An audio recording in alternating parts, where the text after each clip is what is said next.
Hello everyone, welcome to ओकुल India के सबसे अफोर्डेबल लर्निंग प्लेटफॉर्म में आप सभी लोगों का एक बार फिर से बहुत बहुत स्वागत है। हमारी जो सी सेट रिविजन थ्रू पीवाईक्यूज़ की सीरीज़ चल रही है, इसके हम लोग आज डे 27 में पहुंच चुके हैं। और जो एक टॉपिक हम लोग आज डिस्कस करेंगे, ये एक तरीके से आप कह सकते हैं द सेकेंड लास्ट टॉपिक है क्वांट का। तो वो टॉपिक रहेगा सिंपल एंड कंपाउंड इंटरेस्ट। ठीक है, simple interest and compound interest, जिसको आप सामान्य ब्याज और चक्रवृद्धि ब्याज भी कहते हैं। ठीक है, तो नंबर ऑफ़ क्वेश्चंस इस टॉपिक के जो अभी तक आए हुए हैं पिछले 14 सालों में, वो सिर्फ 3 क्वेश्चन है। एक क्वेश्चन 17 में आया है, एक क्वेश्चन 18 में आया है और एक question last to last year आया है 2023 में। ठीक है, तो इन 3 क्वेश्चंस को ही हम लोग देखेंगे आज, है ना। ज़्यादा इसमें सच कुछ है नहीं। मैं थोड़ा सा आपको अगर इसको लेकर थोड़ा सा पहले कंसेप्ट अगर आपको बता दूँ, फिर हम लोग क्वेश्चंस पर चलेंगे। तो सिंपल इंटरेस्ट का मतलब क्या होता है कि जैसे आपने लेट से किसी बैंक में 100 रुपया जमा किया, ठीक है, you deposited 100 rupees in a bank, और बैंक आपको जो है वो 10%, 10% एनुअल इंटरेस्ट पे कर रहा है। तो अगले साल बैंक में जो आपका अमाउंट है, जो 100 रुपये था इनिशियल, वो कितना हो जाएगा सेकेंड ईयर में? 110 रुपये। ठीक है, सिमिलरली अगर अगले साल की बात करें तो 120 रुपये। ठीक है, फिर अगले साल की बात करें तो 130 रुपये। ठीक है, यहाँ पर आप देख पा रहे हैं कि जो अमाउंट बढ़ रहा है, जो अमाउंट बढ़ रहा है ना, +10 +10 +10, ये सेम अमाउंट बढ़ रहा है। क्यों? क्योंकि जो आपका इंटरेस्ट लग रहा है 10%, वो उस इनिशियल अमाउंट पर लग रहा है जो आपने इनिशियली डिपॉजिट किया है। ठीक है, ये है सिंपल इंटरेस्ट। और सिंपल इंटरेस्ट निकालने के लिए, हालांकि क्वेश्चन इसका अभी तक कोई ऐसा है नहीं, लेकिन अगर कभी क्वेश्चन आ जाए तो सिंपल इंटरेस्ट निकालने का तरीका is SI, that is simple interest, is P into R into T divided by 100, where P is the principal amount. यहाँ पर जैसे ये 100 रुपीज़ है तो ये प्रिंसिपल हो गया। R is the rate of interest, है ना, यहाँ पर 10% हो गया।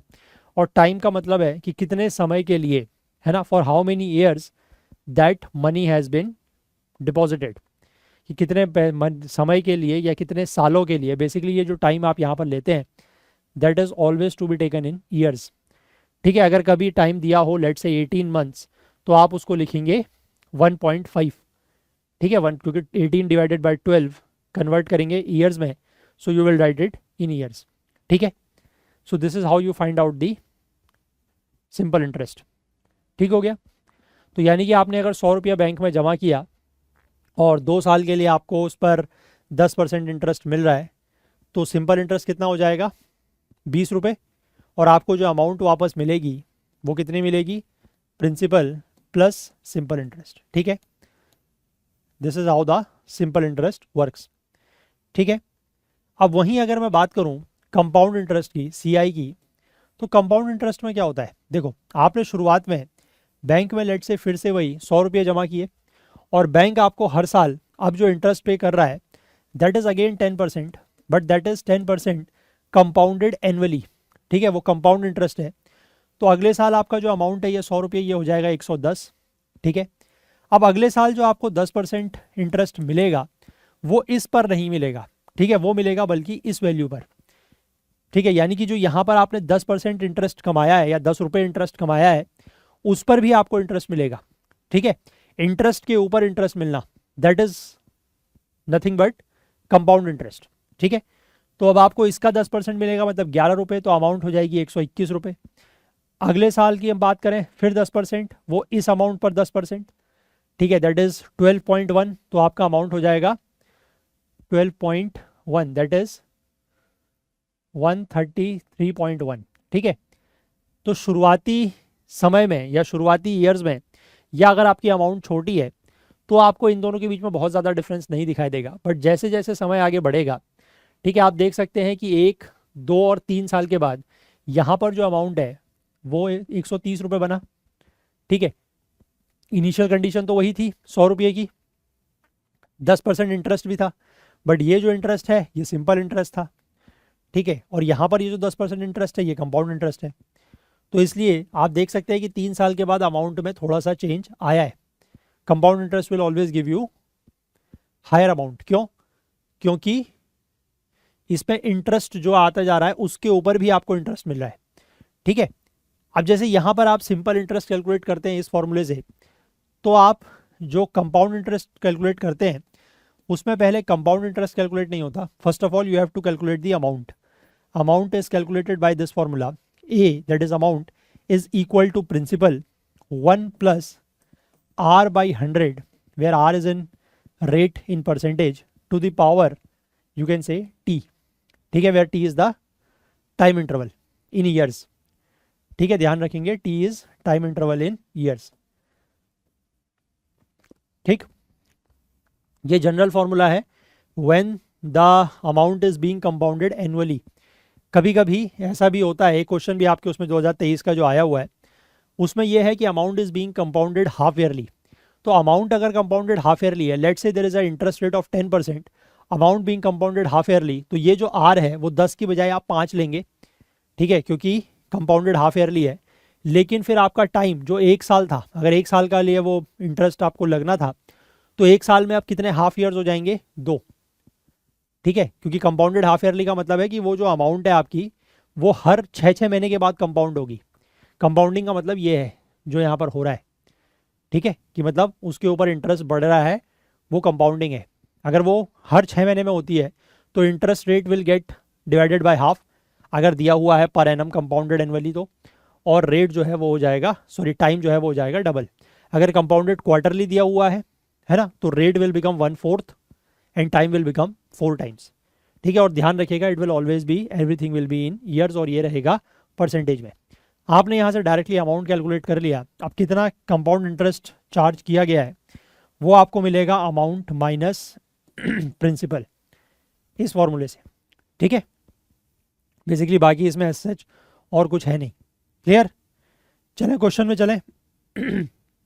तो let's start with the first question asked in 2017। Question क्या कह रहा है पढ़ें। If there is a policy that 1/3 of a population of a community has migrated every year from one place to some other place, what is the leftover population of that community after the 6th year if there is no further growth in the population during this period? ठीक है, यानी कि ऐसी एक policy है, ऐसी एक नीति है कि किसी एक समुदाय की, किसी एक कम्युनिटी की हर साल 1/3 पॉपुलेशन जो है, मतलब at the start of the year जितनी पॉपुलेशन है, ड्यूरिंग द ईयर उसकी 1/3 पॉपुलेशन जो है वो किसी एक जगह से दूसरी जगह क्या कर जाती है, माइग्रेट कर जाती है, ठीक है। तो 6 साल के बाद, आफ्टर द 6th ईयर, है ना, 6 साल के बाद या 6ठे साल के बाद उस कम्युनिटी की वहाँ पर कितनी पॉपुलेशन होगी ये आपको बताना है। और कंडीशन ये दी हुई है कि कोई नई पॉपुलेशन जो है वो ऐड नहीं हो रही है, ठीक है। तो सिंपल हो गया, कंपाउंड इंटरेस्ट से आप इसको कर सकते हैं। ठीक है, आपको बताना है कि 6 साल के बाद अमाउंट कितना होगा, एक तरीके से प्रिंसिपल मतलब जो इनिशियल आपकी पॉपुलेशन है वो। अब यहाँ पर ये चीज़ डिक्रीज हो रही है, जैसे फॉर्मूला में हमने देखा 1 + r/100 to the power t, but यहाँ पर आप उसको 1 प्लस ना लेके 1 माइनस लेंगे बिकॉज इट इज़ डिक्रीजिंग। तो 1 माइनस r, अब r/100 आपको सीधे सीधे इस तरीके से दिया हुआ है कि 1/3 पॉपुलेशन इज डिक्रीजिंग, 1/3, ठीक है। और इसकी पावर आपको चाहिए 6, क्योंकि 6 साल के बाद क्या स्थिति होगी ये आपको बताना है, ठीक है। सो दिस इज p, ये इधर जाएगा 2, 3 - 2, 3 - 1 is 2, 2/3 की पावर 6। तो 2 की पावर 6 इज, 2 की पावर 6 कितना होता है 64, एंड 3 की पावर 6 इज 81, 243, 729। तो जो इनिशियल पॉपुलेशन थी p, 6 साल के बाद उसकी कितनी पॉपुलेशन रह जाएगी, 64/729 p। This is the left over population after 6th year. Clear हो गई बात, समझ गए?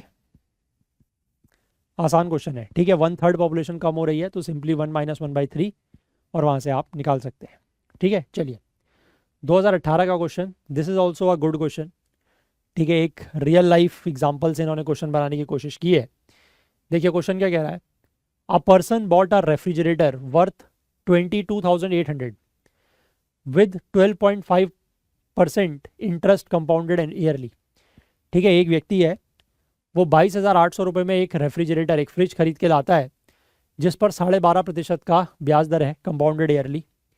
Eight the end of the first year he paid ₹8,650 and at the end of second year 9,125. How much will he have to pay at the end of the third year to clear the debt? ठीक है, ये एक तरीके से real life question ऐसे बनता है कि जैसे अगर आप लोगों ने कभी एक्सपीरियंस किया हो कि आप कोई चीज़ ईएमआई पे खरीदते हैं, ठीक है, तो पहली बात तो ये कि उसका कुछ अमाउंट है ना, उसके ऊपर आपको कुछ इंटरेस्ट पड़ेगा और फिर आप उसकी हर महीने या हर साल जो है वो कुछ अमाउंट पे करते रहेंगे, तो लास्ट में जाके वो अमाउंट खत्म हो जाएगी। तो वही चीज़ यहाँ पर बोली है। ठीक है, देखो सबसे पहली बात, जो प्रिंसिपल यहाँ पर है वो कितना है, 22,800 रुपये। ठीक है, इसके ऊपर रेट कितना लग रहा है, 12.5%। ठीक है, 12.5% को अगर आप फ्रैक्शन में डिवाइड करेंगे तो 12.5 divided by 100, this will come out to be 12.5 divided by 100, you will get 1/8। ठीक है, तो यानी कि पहले साल जो इस पर इंटरेस्ट पड़ेगा वो कितना पड़ेगा, पहले साल तो सिंपल इंटरेस्ट ही पड़ेगा। कंपाउंड इंटरेस्ट डायरेक्टली आप वैसे भी नहीं लगा सकते क्योंकि हर साल वो कुछ ना कुछ अमाउंट पे कर रहा है। ठीक है, तो ध्यान से देखो, पहले साल जो इसके ऊपर इंटरेस्ट पड़ेगा वो इस अमाउंट का 1/8 पड़ेगा, दैट इज 22800 इंटू 1/8 कितना हो गया 2 8 5 2850 रुपीज़, इतना इंटरेस्ट पड़ा है उसको फर्स्ट ईयर में। ठीक है, तो फर्स्ट ईयर के बाद आफ्टर फर्स्ट ईयर, पहले साल के बाद उसका जो अमाउंट पेएबल हो रहा है वो हो रहा है ये प्लस ये। ठीक है, यानी कि अगर वो पहले साल में ही चाहता तो अपना पूरा का पूरा पैसा दे के क्लियर कर सकता था अपनी जो उधारी है, लेकिन उसको इतना पैसा पे करना पड़ता, दैट इज 0 5 8 8 16 कैरी 1 5 एंड 2 25,650 रुपये। ठीक है, इतना पैसा उसको पे करना पड़ता पहले साल के बाद अगर वो अपनी उधारी क्लियर करना चाहता तो। लेकिन पहले साल के बाद उसने अमाउंट कितना पे किया है, ही पेड 8,650, उसने जो अमाउंट पे किया 8,650, this is paid after first year. तो अब सेकेंड ईयर के लिए उसका जो पैसा बचेगा वो हो जाएगा कितना, 17,000। यानी कि दूसरे साल के लिए जो उसको इंटरेस्ट लगेगा वो इस पूरे अमाउंट पर नहीं पड़ेगा क्योंकि उसमें से इतना तो उसने पे कर दिया ना, अब सिर्फ इतने पर इंटरेस्ट पड़ेगा। इंटरेस्ट तो वही पड़ेगा हर साल 1/8, लेकिन इतने पे। ठीक है, तो सेकेंड ईयर में जो इंटरेस्ट होगा वो कितना होगा, 1/8 ऑफ 17,000। ठीक है, तो इसको आप निकालेंगे 2 टाइम्स 1 टाइम 2125। ठीक है, 2125। तो सेकेंड ईयर के बाद जो उसको अमाउंट पे करनी होगी वो कितनी होगी, इसमें आप 2125 ऐड कर लें। ठीक है, after second year he has to pay 52191 19,125। यानी कि दूसरे साल के बाद भी अगर वो सारा पैसा ये दे देता 19,125 रुपये तो भी वो डेट से फ्री हो जाता, ऋण से मुक्त हो जाता। लेकिन उसने दूसरे साल में कितना पे किया, 9,125। ठीक है, तो दूसरे साल के बाद उसने जो अमाउंट पे किया 19,125 में से ही पेड 9,125, यानी कि he is left with 10,000 rupees more to pay. ठीक है, but this is at the end of second year, not at the end of third year. ये ध्यान रखना, ऑप्शन में ये है, but this is at the end of second year, क्योंकि ये सेकेंड ईयर के एंड में पे किया है ना, तो सेकेंड ईयर के एंड में इतना बचा है। बट क्वेश्चन आपसे पूछ रहा है eight the end of third year, तो उसमें थर्ड ईयर का जो इंटरेस्ट है वो भी ऐड होगा। और थर्ड ईयर का इंटरेस्ट कितना होगा, फिर वही है ना, 1/8 of 10,000। So this value will come out to be 1250। ठीक है, तो यानी कि अब उसको तीसरे साल के बाद जो अमाउंट पे करनी होगी that will be 10,000 plus 1,250, that is 11,250। यानी कि सेकेंड ईयर के बाद, थर्ड ईयर के बाद सॉरी, उसको जो अमाउंट पे करनी होगी टोटल अपनी डेट क्लियर करने के लिए या उधार से मुक्त होने के लिए वो होगी 11,250 रुपये। ठीक है, इस क्वेश्चन को आप ऐसे ही कर सकते हो, इसको डायरेक्टली करने का और कोई तरीका नहीं है क्योंकि हर साल कुछ ना कुछ यहाँ पर पेमेंट हो रही है। तो आपको निकालना यही पड़ेगा कि पहले साल के बाद पेएबल अमाउंट कितना हो रहा है, उसमें से कितना पे कर दिया, जो बाकी बचा हुआ अमाउंट है वो सेकेंड ईयर में उसके ऊपर इंटरेस्ट लगेगा। फिर सेकेंड ईयर के बाद कितना पेएबल हो रहा है ना, पेएबल मतलब कितना पे करना है, उसमें से कितना पे कर दिया, फिर जो बचा उसके ऊपर थर्ड ईयर में जो है वो इंटरेस्ट लगेगा। हो सकता है कि अगर ये थर्ड ईयर में भी पूरा पे नहीं करता, इसका कुछ पार्शियल अमाउंट पे करता, तो फिर बाकी बचा हुआ अमाउंट फोर्थ ईयर में जाता, उसके ऊपर फोर्थ ईयर का ब्याज लगता, फिर फोर्थ ईयर के बाद पेएबल अमाउंट आता, तो वो ऐसे ही चलता है। ठीक है, जो आपका वो होता है ईएमआई वाला कंसेप्ट, वो इसी तरीके से काम करते हैं। ठीक है, हालांकि वो थोड़ा सा और कॉम्प्लेक्स उनमें कैलकुलेशन होती है, बट मोर और less the concept is this only. Clear है? ठीक है, चलिए आगे बढ़ते हैं। और आगे बढ़ने से पहले मैं आप लोगों को एक बार ये इन्फॉर्मेशन आपके साथ शेयर कर दूं कि आप में से जो भी लोग 2026 की तैयारी अगर करना चाहते हैं, तो हमारा सीसेट का जो नया बैच है वो 1 जून 2025 से लाइव बैच शुरू होगा। इसमें अगर आप लोग जुड़ना चाहते हैं तो मोस्ट वेलकम है, नीचे डिस्क्रिप्शन में लिंक दिया हुआ है, उसके थ्रू जाके आप इसको ज्वाइन कर सकते हैं, है ना। और ये हमारे ऐप और वेबसाइट में भी लिस्टेड है, वहाँ से भी आप चाहें एनरोल कर सकते हैं। और अगर आपको कोई भी डाउट या कोई भी क्वेरी होती है इस कोर्स को लेकर, तो आप इस नंबर पर, दैट इज़ 9150449990, इस नंबर पर आप कांटेक्ट कर सकते हैं ऑन व्हाट्सएप। ठीक है, आपके जो भी डाउट्स हैं, जो भी क्वेरीज़ हैं, वो आपके क्लियर हो जाएंगे। और जल्द से जल्द ज्वाइन इसमें कर लें, एक तो आपको फ़ायदा होगा, है ना, कम अमाउंट में ये कोर्स में आप एनरोल कर पाएंगे। और दूसरा बेनिफिट ये भी है कि अगर आप शुरुआत में, यानी कि जस्ट इस साल के प्रीलिम्स होने के बाद, ठीक है, जब बच्चे 15-20 दिन तक उस प्रीलिम के माहौल से बाहर निकलते हैं, तब तक अगर आप इस बैच को शुरू कर देते हैं, तो you will be at a benefit, आपको काफ़ी ज़्यादा फ़ायदा होगा। ठीक है, आप एक जिसको कहते हैं एक फ्रंट रनर आप रहेंगे, है ना। शुरुआती 4 महीनों में, यानी कि जून से लेकर सितंबर तक ये बैच आप लोगों का पूरा हो जाएगा, है ना। और उसके बाद आप लोग के पास एम्पल टाइम रहेगा अगले साल के प्रीलिम्स तक प्रैक्टिस करने के लिए। ठीक है, तो इट्स बेटर कि आप जल्द से जल्द ज्वाइन कर लें।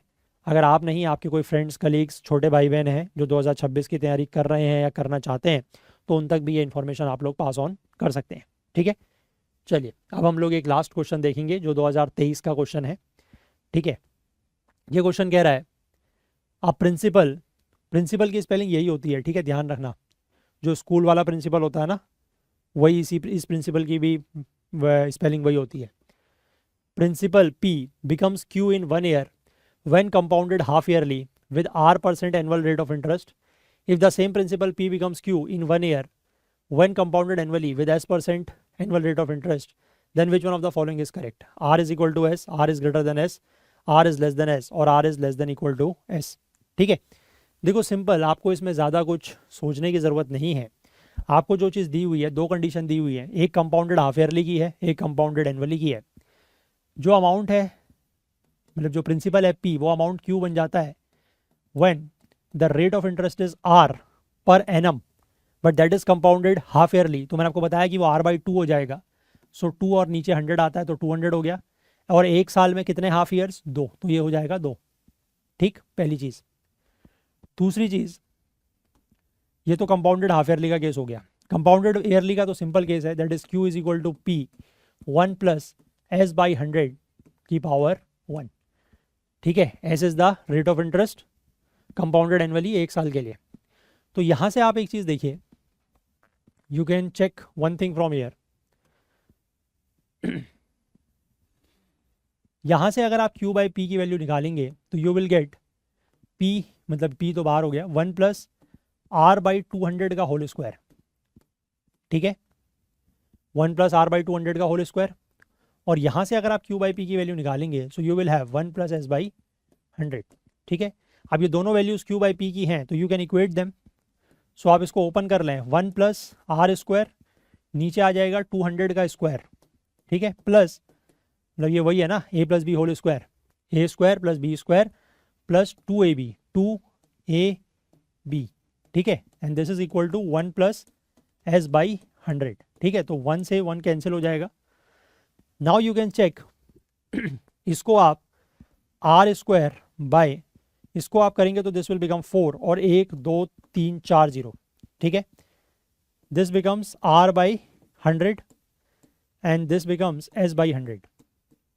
ठीक है, क्लियर है? अब आप क्या करें, आप इस पूरी इक्वेशन को 100 से मल्टीप्लाई करें। So what you will gate, when you will multiply this equation by 100, तो you will gate R² bye 100 से मल्टीप्लाई करेंगे 2 0 हट जाएंगे, divided by 400। Plus R is equal to S, यानी कि you are adding something to R and that is to a positive value, because R square positive, R तो वैसे भी rate of interest है, पॉजिटिव ही होगा। आर स्क्वायर बाई 100 आप are में ऐड कर रहे हैं, then you are getting S. तो इसका मतलब बड़ा कौन है, आर बड़ा है कि एस बड़ा है? जब आप आर में कुछ ऐड कर रहे हैं तब you are getting S, that means S is greater. ठीक है, that means S is greater than, और you can say R is smaller than S. ठीक है, so the answer becomes option C. Clear? और वैसे भी आप इस बात को समझिए कि अगर